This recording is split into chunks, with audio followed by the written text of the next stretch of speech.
Alright, ladies and gentlemen, welcome back into the shop. I have pulled the tuner for the Motorola here, and you can still see there's a bit of liquid on top of it there from what spilled down last night.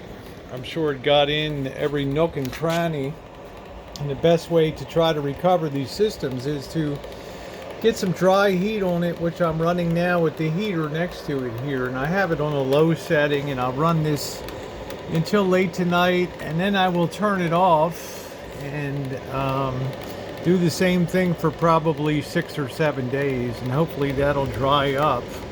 You can see here some of the beaded liquid that's still here. So gradually, I think over time the moisture will be drawn out of it, but I've taken all the tubes out of the tuner over here and have them sitting there.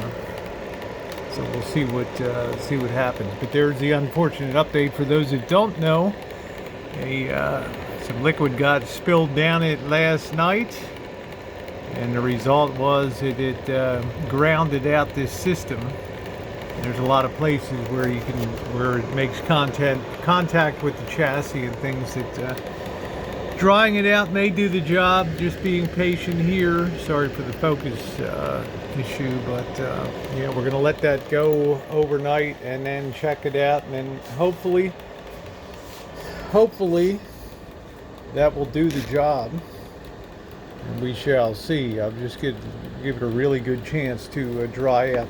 There's the manufacture date on it, 8th month of 1960, August of 1960 for this unit.